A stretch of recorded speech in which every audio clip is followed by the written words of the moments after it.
going to go with it, and hopefully this will liven the night. Okay, welcome to Authors Write Aloud this evening, and buckle up because it's going to be a war. We're going to talk about some editing, which I think is everyone's arch nemesis. I know it's mine. I can't write without it. So we have some wonderful guests that come on, some very sweet ladies that are editors by trade, and they're going to fill us in on what to do and what not to do. Ladies, how are you? Great. Thanks so much for having us. Yeah, doing good. Absolutely. While he's fiddling with that, Christie, what came first for you? Was it writing or was it editing? Well, that's a great question. Which career did you pursue? That's a really great question. Thank you for asking it, actually. I've written since I was a kid, so I've always loved writing. I published before I had my editing company. Mm-hmm. Actually, I'm trying to remember the years now because they were very close together that I started doing all of this. So my first book was published in 2015, but I had writing published before that. That was not novels. Mm-hmm. So definitely the writing came first, and then I started my editing company. And I have to say, I had always sort of hoped I would have an editing company, even when I was in college and before. So I would say one helps the other for sure. Mm-hmm. I think that I'm not sure if I wasn't a writer, if I would like editing in the same way. I feel like when you write, you learn so much about the process. And when you edit, you continue constantly learning about the process, and one feeds into the other. Do you feel that way too? I do, honestly. And I'll even it can be kind of hard to enjoy certain books sometimes because it's like, I wouldn't have made that choice. I think this would work better. Or it's even sometimes that's messy. That's just messy. Who let this out the front door? Thankfully, I don't have that feeling very often, but it has happened where I will read, I'll read a book and there'll be some kind of plot point.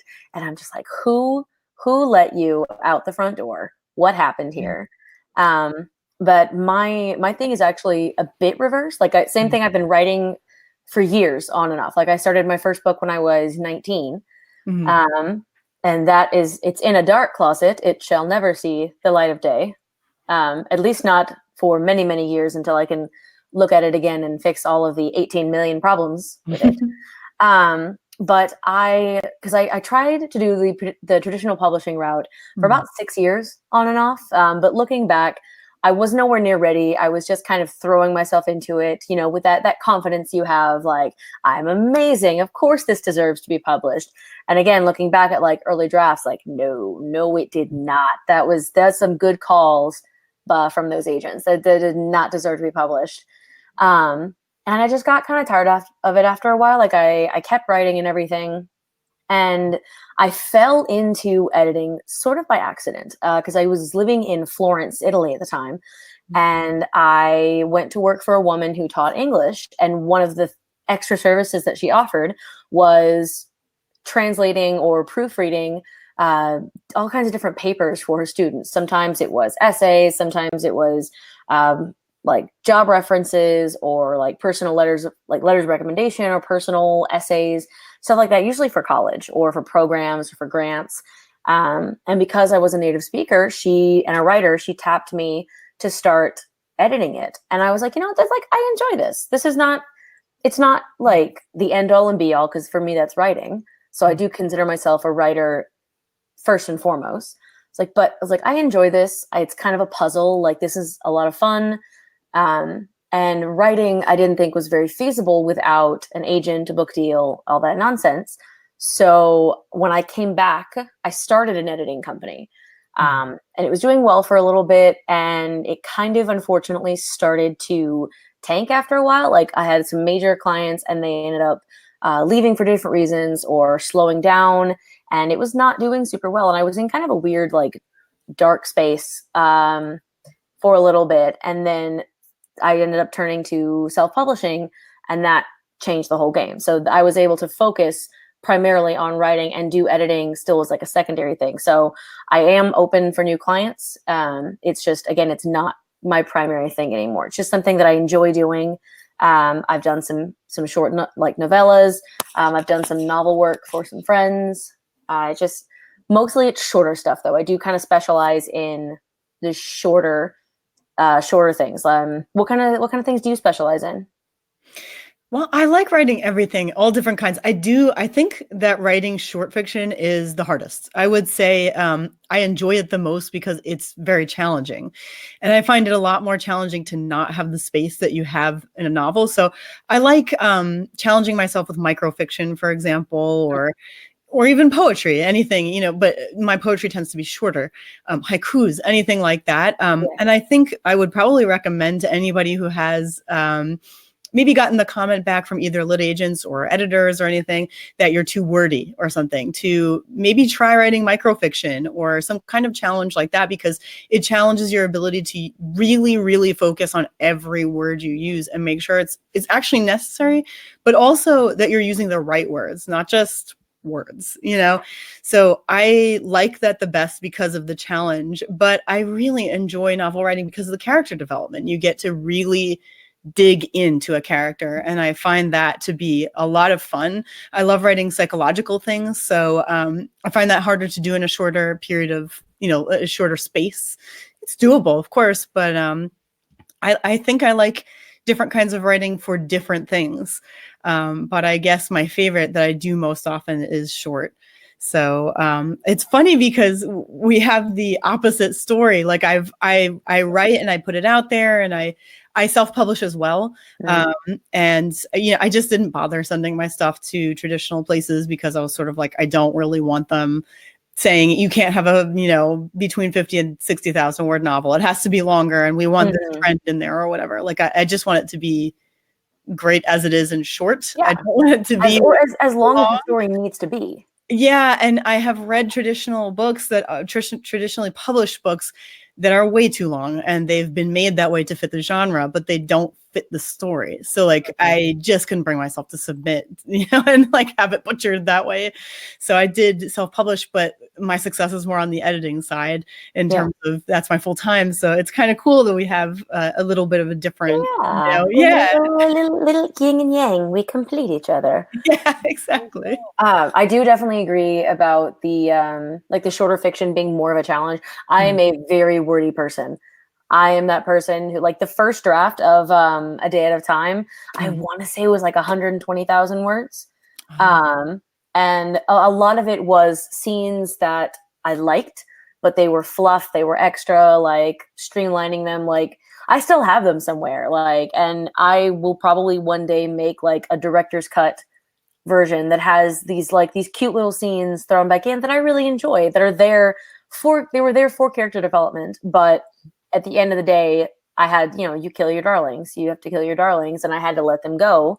But I was very much, I had almost the opposite thing. I was very much opposed to the idea of cutting into what I consider the healthy tissue of my book, just to keep it in industry standards. Because the industry standard is 80,000 to 100,000 words for an adult novel, I believe. YA, I'm not sure if that varies, or middle grade, but for adults, it's 80,000 to 100,000. So at the time, like I said, Day at a Time was 120,000 words. And as of its publication, it's at 101,000 and some change. So I did eventually like make those cuts that I deemed necessary, but I had a few comments like, oh, this is too long for industry standard. And I was like, that's ridiculous. Like, I don't want to cut into the healthy tissue of my book just to fit a standard. Like if the scene is not working, if it's bogging things down, if it's confusing, that's fine. That's one thing. But I'm very opposed to cutting into books just for the sake of an industry standard. And I mean, look at all the so many like well-loved books that are not industry standard, because I tell you, like, the high end of industry standard looks like this. It's only this thick. Like, this is a sizable paperback, but it's only about this thick. It's like 350 pages, and that's the high end. That's just over 100,000 words. So, you've got all kinds of different fantasy stories that are 150,000, 200,000, like, and yeah, like J.K. Rowling wrote, books that are 150,000 words and 200,000, and she could get away with it, get away with, like, going beyond the industry standard because she was J.K. Rowling. Right. But still, the point still stands to me is like, I may not be J.K. Rowling, but who's to say my book is not also worthy like of 150,000 words? If I can tell this complete story within that. So that's something I would be like, if we're talking about like editing tips, is I would be very leery of cutting out unnecessary things. Because you hear that phrase a lot, like kill your darlings. Like it doesn't mean what people think it means. I think like a lot of people see it as like, oh, like kill off your characters that you love, or like kill these scenes that you like. No, like it's, even if you're attached to a scene, if it doesn't work, you got to let it go, but don't take a hatchet to your work either. There has to be a balance. I think. I totally agree with that. And I we'll let you get a word in edgewise, Richie, in a minute. Richard, you just have to like pop I have things I want to say and so go away because you're messing up our mic situation. I just wanted to say, like, really now? I can hear you, kind of. Oh, how about now? Yeah, that's better. That's better. All right. I don't hear an echo. Do you? Nope. No, shouldn't. Sounds good. I think Hey! my camera was pulling in the mic as well as the thing, because the camera has its own mic set up through the USB, and then it was pulling two into one. That's why. So I do apologize. We got some really good questions over here, though, I want to ask. Anita comes on and wants to know, do you have any pet peeves when editing? As in like pet peeves, like for whatever I'm editing. I would say that one thing that does drive me crazy is a lot of authors don't understand what show don't tell actually means. It's not about just including colors and weather and stuff. And I feel that a lot of people think that. And so there are a lot of authors that put great effort into true showing instead of telling, and they do a great job. And then we as editors can help enhance it and show where you can show a little bit more and how. But, part of that is it's dialogue, it's including ambiance in everything you're writing, it's development through dialogue. There's just so many ways to do it. And, when I see a manuscript that is no dialogue or almost no dialogue, when I see a manuscript that is heavy description that doesn't actually accomplish anything, that kind of stuff, that can be tricky because it really depends on the author. Some authors take critique very well, and you have to, if as an author, of course, an editor should be pretty gentle, and it's not about cutting somebody down. It's really just about enhancing their work. So you should feel like you're working together and not like against the tide or something. It shouldn't be a painful process. Although, sometimes it you're not happy with what you have to cut or something. Sure. But, again, you're working together. And I think the most difficult thing is when an author comes back and says, no, period. Like not, no negotiation, like. Right. And it's not like, well, can you explain why or something? Because that's totally fine. And I'm more than happy to talk to you and explain it in detail and all that kind of stuff. But if it's just a sort of like, no, I know better, even though I'm not an editor and I don't really have experience, that can be very frustrating. It's really just a matter of, as an author, keeping an open mind and realizing that we're not attacking you. We're trying to make your work the best that it can possibly be. And that's what's important to us. Yeah. And there might be things that, and the author will artistically may choose to not disregard your advice, but say, hey, I don't want to do that. And this is why. Because I know from a writer's perspective, I did that to a colleague who was editing my book, The Day at a Time. She had a lot of suggestions that I loved, and they were perfect. And because by that point you become too close to it, you can't really see it. But then she had, I remember the suggestion in particular, but I did say, I'm not going to do that, and this is why. And I had all these reasons that made sense at the time. But it's like she said, we're not here to attack you. We're here to work together, and we're here to enhance what you're doing. So if you have an issue with something we've said, if you disagree artistically, at the end of the day, it's your choice. It is definitely, it's your work. It's your choice. And all we can do is offer suggestions and tell you where we see problems. Give me 30 seconds. Yeah. Sorry. All right. Now we do have another. We lost Christie. Yeah, she said she had to leave temporarily. Oh. She said she'll be back ASAP. Could Okay. be soon. I didn't hear that come in. Sorry. Now she she messaged it in there. See, that's why. Yeah.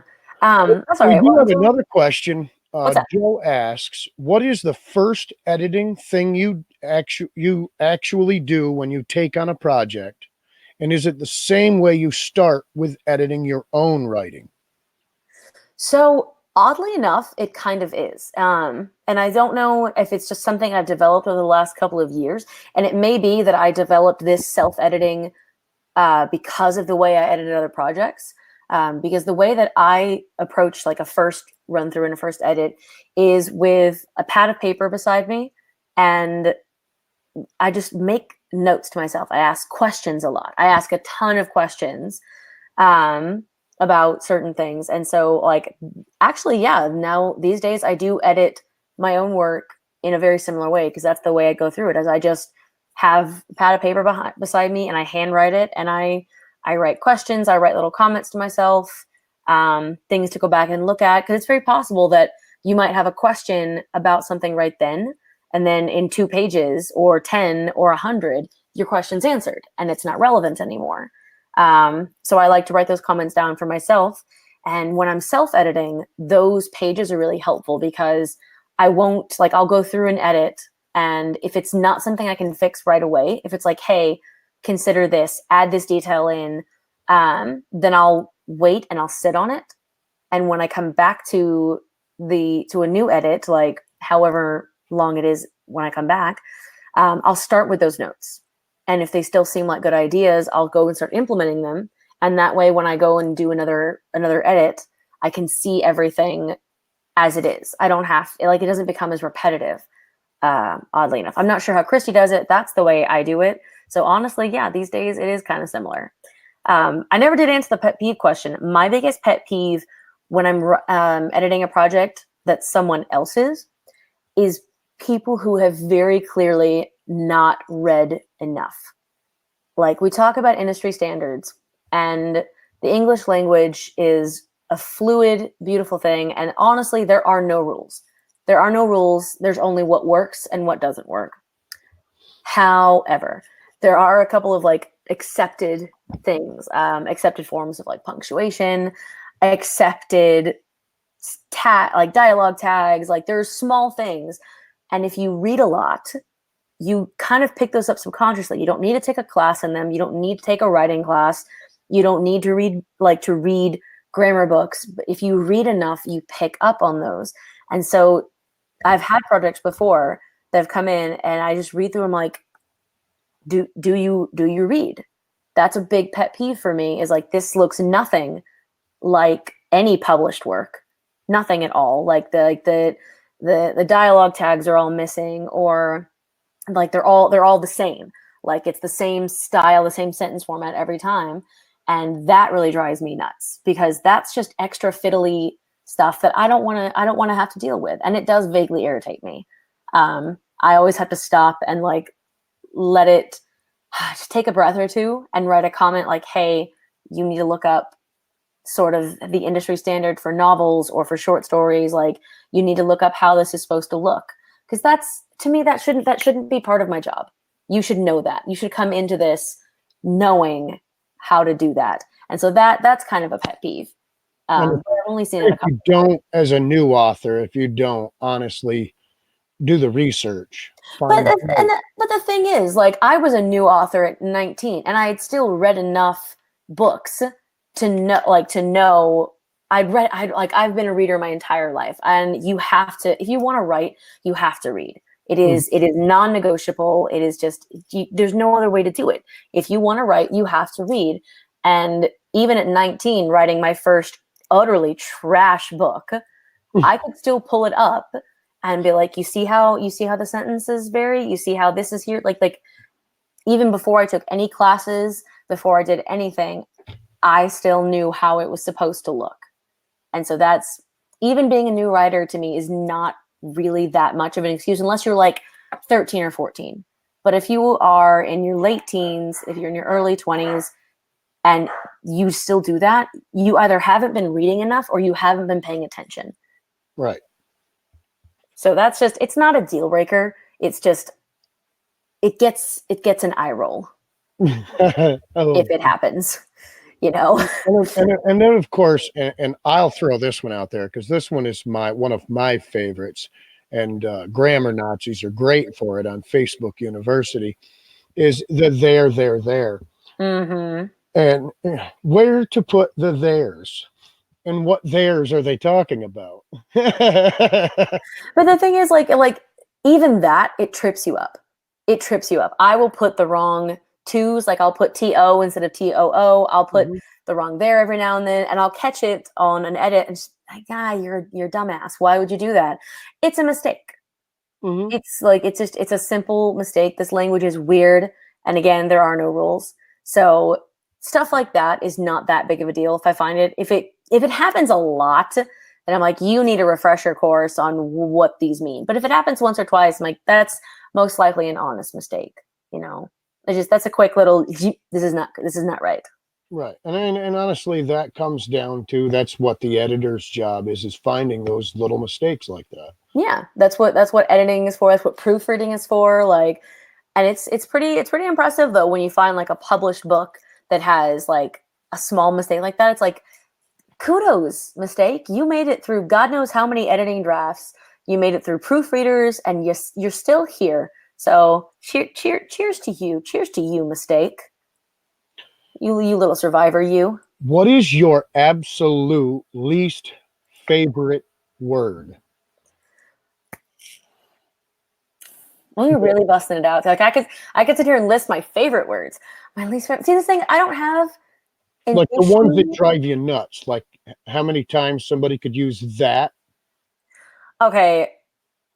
That drives me nuts more in my own writing, because there is kind of like, it's, again, not a rule, it's a guideline, kind of a guideline. Like if it can be said without the word that, in most cases, go ahead and do it. Because that is just one of those words that ends up a lot in sentences. So it really bothers me more in my own writing, because I do catch myself using it more than I really should. But there aren't really any words that like in individual words that drive me nuts. Now, if I see that a writer hey, welcome back, Christie. I'm so sorry, guys. It was, not to interrupt you. It was my dog. I thought I hurt, but she's all right. Oh, Good. Sorry. Glad she's okay. No, what I'm saying is that my I don't have any words that I dislike personally, but if I see a writer who's going ham with a particular word within like page and a half, it's like, oh, come on, man. Like that's not okay. I do have an example in regular published work, but it's not word. It's with, the combination, there's a proper word for it, where it's the question mark and the exclamation mark back to back. Goddamn Dan Brown.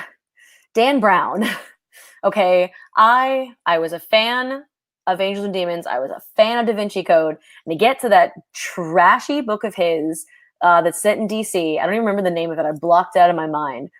And that he uses that combination. If you're going to use it at all in a book, you use it once or twice. He used it like 3 times up the wall. There we go. It drove me absolutely up the wall.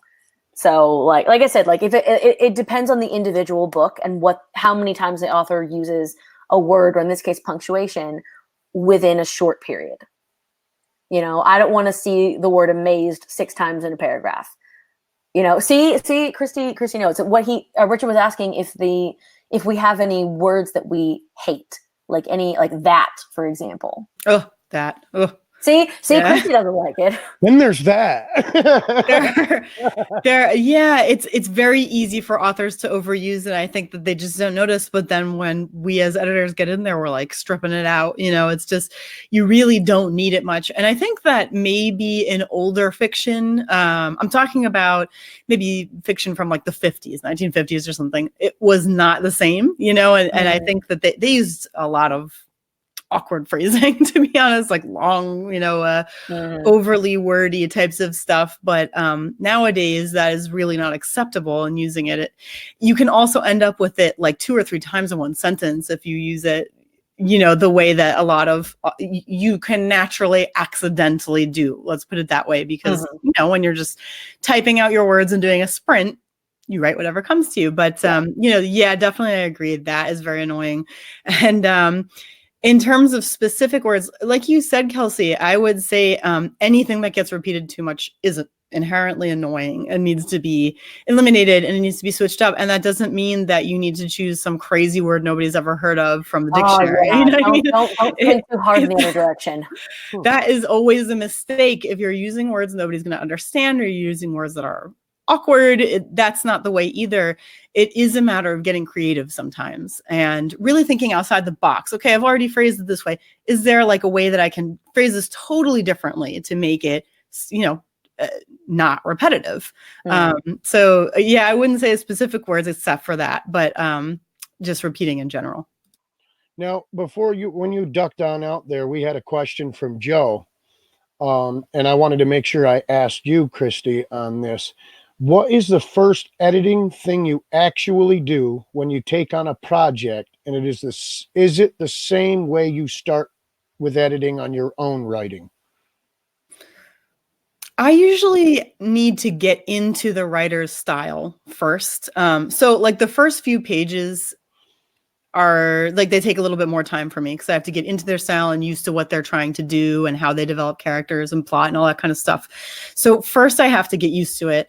And then, it is different for each book, I would say, because it really depends on what the weaknesses are. In my own book, I know that I leave characters out in random spaces and they'll just disappear for pages and pages, sometimes chapters at a time. So for me, when I edit my own work, I'm looking to make sure I even included some of these characters. And a lot of authors don't make that mistake. So it's going to be pretty different the way I'm editing their work. I'm usually looking for the depth. For the most part, I'm initially looking for plot depth, plot holes, and character development. Those are usually the areas that are the most iffy, I guess you could say. And then beyond that, of course, I'm looking at word choice and stuff, and a lot more than that. But I would say almost 100% of the time I have to make some kind of comment on character development and improving it, and plot and holes that are occurring that the author just can't see. You can't see your own plot holes. No, and especially if you've been staring at it for so long, it's just at some point you can't do it anymore. I'm at that point right now with a book that I've been working on. It's the third book in my sci-fi trilogy, and I had to put it aside, and I'm getting outside help for it. And my reasoning was that it's like there's problems in the beginning. I can't tell you what they are. I don't know. I just know that I've made 2 separate drafts, and because I always write notes when I go through a draft. I was like, I made 2 separate notes that say what is wrong with the beginning.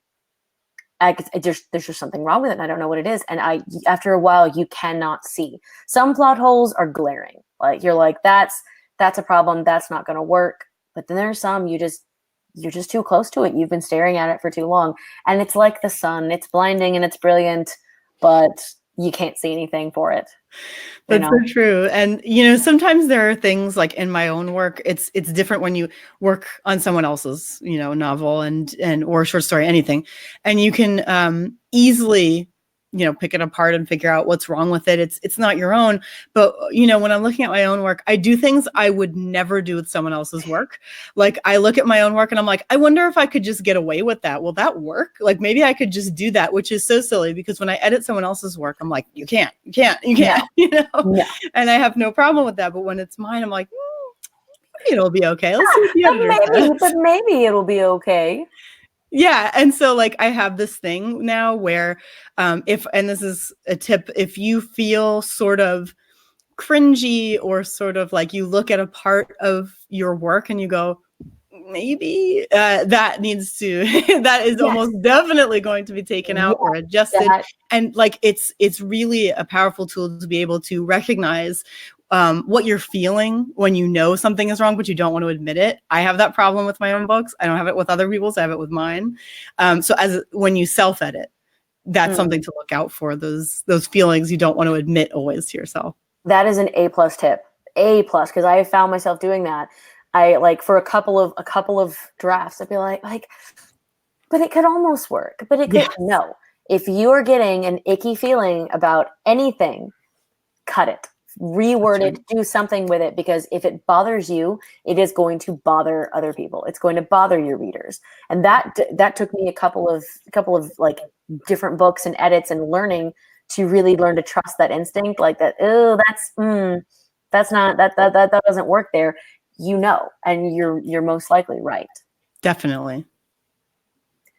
And I will say it's just like the other half of it though, like another tip I would have is anytime you hear editing advice that's very direct, like take out all of your adverbs, Stephen King, or like get rid of every single instance of a certain word. You can't use this word. Don't use it at all.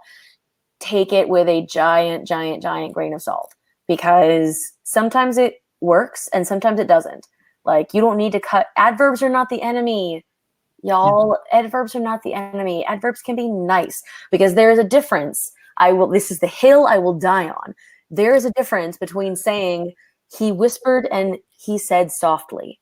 There's a difference. There's a difference, and you're never going to take that from me. That's the hill I die on. So adverbs are not your enemy. You shouldn't lean on them. You shouldn't lean on anything. You shouldn't lean on said. There are people who will tell you that you should use nothing but said when you're writing dialogue tags because it's invisible. I mean, sure, but you can use some stuff. You can use mumbled, you can use shouted, growled. Like there's a ton of words you can use instead. I mean, try not to go too far with it, because that's how you get sentences like what is it from Harry Potter? It's like blah blah, Slughorn ejaculated. Be careful with that one. Be real careful with that one. So I wouldn't go too far. It's all about balance, and it's all about what works in the moment. And unfortunately, there's no formula for that. There really isn't. There's just experience. What I was talking earlier about reading, that's where reading comes in handy, is you kind of learn to feel where that balance is. So you don't want to put nothing but said, because that doesn't help. That doesn't help you tell the story very well, I think. And then you might have to lean on adverbs more if you just have the word said softly, said angrily, said this, said like then you don't have to if you use other words.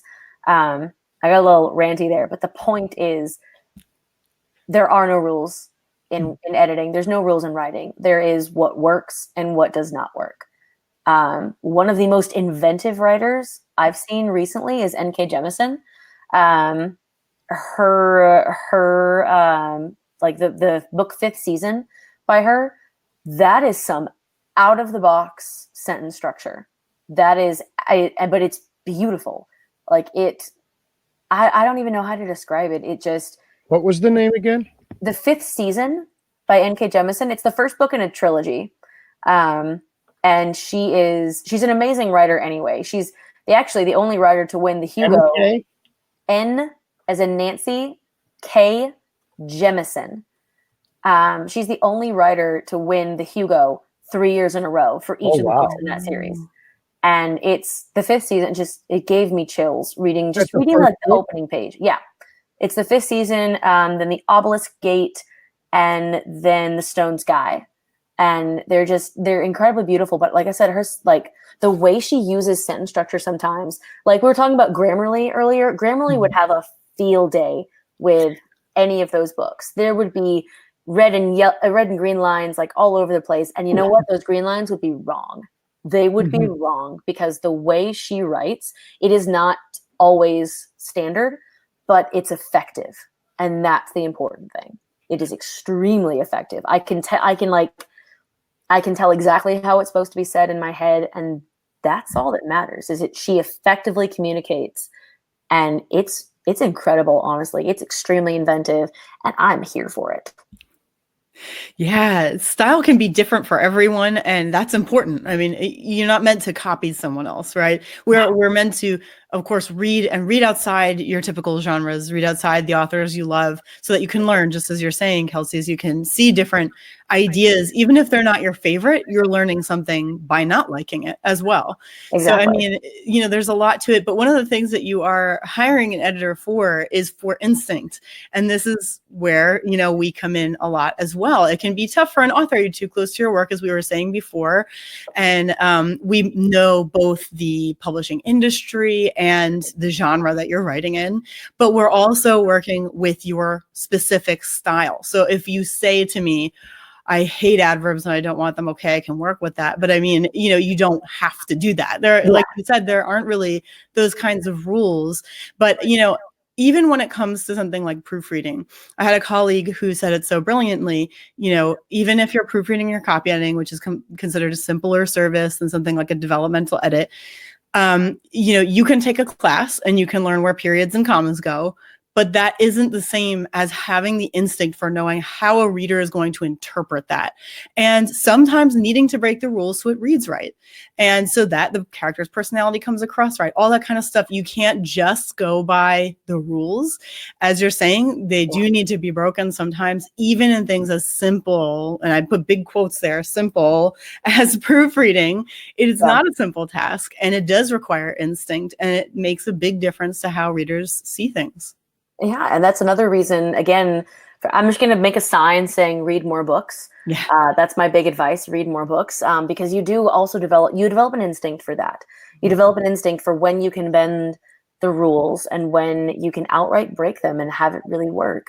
But you also develop an instinct for how a sentence should be formed. Mm-hmm. You can look at a sentence and be like, there's something missing here. Like this needs to be just like this much longer. There needs to be something else here. It's not complete. You get a feeling for that. And you get a feeling for when a paragraph, for example, has the same sentence structure every time. And it's there's a beautiful example of this. I don't remember who wrote it, but it's someone who's talking about how like why we use variety in sentence structure. And it's like, this is a 4-word sentence. This is another one. See how it's dull? Blah, blah, blah, blah, blah, blah, blah, blah. And it's like, now see this one. I vary it. I did it like this whole paragraph thing. And it's actually really beautiful because he's right. I think it was a male author that wrote it. I think he's right because there has to be that variety. And a lot of it can be deliberate. Like you can go back and you can say, hey, I wrote the same sentence structure 4 times in a row. That's not going to work. And you can be deliberate about it. But a lot of it you can, if you read enough and you write enough, a lot of it you can get by instinct. You can say like this sentence is too long. It's time for a tiny break. Like I can't have these punchy sentences. It needs to be a bit more flowy right here. Like I said, it can be instinct. If you read enough. I agree with that 100%. Read outside your genre, all that kind of stuff. And like you said, you know, sentence structure is another tool. Like these are all tools that we're using. They're all things that enhance your book. It's, you know, sometimes it's a matter of mindset. And so many people, as we were saying, I don't even remember if this was before the show or at the beginning, that editing is the enemy. And if you view it that way, yeah, it's ugly and it's a pain, you know, but if you look at it as these are your tools and these are the ways to improve your manuscript, let's go, you know, it's a whole other feel and it can become exciting to say, hey, choppy sentences work here. And, you know, they really don't work there. And I need to vary it here and do this there. It's really, I think it's a fun part of writing. Fun. I like it. Yeah. It can be kind of a pain in the butt to go back and be like, I need to insert this whole other scene in here. Oh. How can I like thread these back together? Like that can be kind of a pain in the butt. I hate that. It's just, I'm in the middle of doing that right now on a book and I'm just, ugh. So that can be not great, but there are plenty of parts that are not technically great. You got to slog through them and you got to do it. But there are a lot of bits that are really, really fun. I agree. My last and final question comes down to, you had mentioned Grammarly, and as we did prior to the show start, and writing tools. What are both of your insights on those types of writing tools, different editing softwares and those types of things that are just giving you a computer generated correct structure? Big quotes. I have never used one myself outside of like whatever's in the word processor I'm using. So I can't give a super detailed opinion about it. What I can tell you is the one that's in Word drives me up the wall because there will be things that are just outright wrong. Yeah. Like that green line, get that out of my face, because it's not even like a daring sentence structure. That's just incorrect. Just get it out of here. But I think no matter what, there is no substitute for a human. There is no substitute for a human going through and doing it. Because look, one time, because I was wild and crazy, I retyped my entire book. I had it up on one screen and I retyped it because the theory, that's a really extreme editing technique. The theory is that if you're going to retype it anyway, you won't mind if you just leave some stuff out. It's a good way to cut stuff that you're a little leery about cutting because you're retyping it anyway. I'm never going to do that again. That was a giant pain in the butt. That's a very extreme editing tip that I wouldn't necessarily recommend. But in the course of doing that, my favorite line that I did was saying that tattoos are cheap things, but I put CHEEP when I retyped it. So, and like Word didn't catch that because that's a correct word. It's just, it's the wrong version of that word. Exactly. So that would make me so scared with stuff like Grammarly and those other processes because there's no substitute for a human, at least not yet. Never. I don't see it ever being a thing. Maybe Sophia the robot could do it one day, but not right now. Yeah, and Anita Stewart has a good comment here. She says they're good for proofreading and typos, but they're not infallible or always correct. I have to say that I did have one manuscript that was from Grammarly, and it was loaded with proofreading errors and typos. I mean, it was worse than it probably started out. It was a mess, and it didn't know how to use commas. It didn't know sentence structure, and there were typos left and right. So, I haven't used it myself, but when I got that manuscript, the thing about it that was interesting was it was written by someone who was not a native English speaker. They had someone translate another manuscript and they used Grammarly to try to fix it, but then they needed a proofreader anyway. Yeah. Why waste the money on Grammarly? Just spend it on us instead and we'll fix it up right to begin with. But also, like I'm saying, like I couldn't even tell you the errors I saw in there. They made me angry right away. I was mad. I was just like how can you sell this product? It's like you said, why bother? Why bother with Grammarly if you're going to need a proofreader anyway? That's the thing, and you pay for it. And I've heard people say I can't afford a proofreader, so I, use Grammarly. And I definitely understand the financial aspect, but I can't agree with it. I'd rather save up for a few more months and hire someone to do it right. And maybe you've already talked about this, Kelsey. Anytime you send something to an editor, send them a sample, like 5 to 10 pages, however many they allow.